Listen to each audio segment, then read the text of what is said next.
Salut Joël, comment vas-tu? Ça va bien, toi? Très bien, merci beaucoup de nous accueillir ici chez Caselagon, on est à l'Ermitage. Est-ce que tu peux nous dire un petit peu ce que c'est Caselagon, pourquoi tu l'as créé et quelle est la philosophie de Caselagon? Alors Caselagon, c'est aujourd'hui 3 caves à vin. La principale, effectivement historique, c'est à Saint-Gilles, à l'Ermitage, depuis 2014. 2 autres caves satellites à la montagne et à la Seine-Léo. Voilà, il y a à peu près 5 ans, d'ailleurs elles ont fêté leurs 5 ans cette année. C'est créé comme ça spontanément parce qu'effectivement il y a eu beaucoup de demandes à l'époque. C'est vraiment de répondre aux besoins de nos clients. On a une large gamme, on fait du vin bien sûr, on fait des spiritueux, on fait de la bière. Et depuis peu, on fait beaucoup d'épiceries fines. Voilà, charcuterie qui vient de Rungis, Jossi qui vient de Rungis. On essaie aussi beaucoup de faire travailler les artisans locaux de La Réunion. Il y a beaucoup de beaux artisans qui font des très bons produits, donc on les met en avant. Et puis j'oublie aussi peut-être les brasseurs, beaucoup de brasseries aussi artisanales à La Réunion. C'est quoi le vin préféré de vos clients chez Caselagon?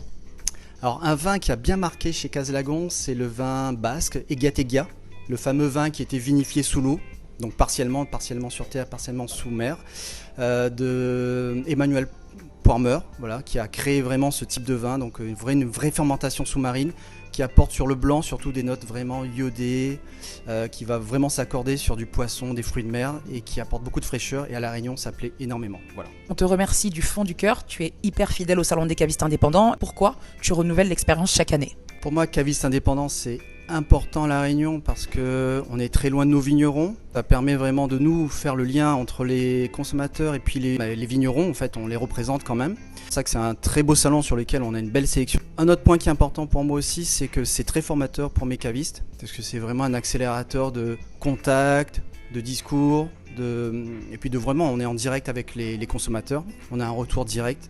Et c'est très appréciable pour ça. Un vrai moment en plus de plaisir et d'amusement. Voilà, c'est vraiment quelque chose de fédérateur pour tout le monde.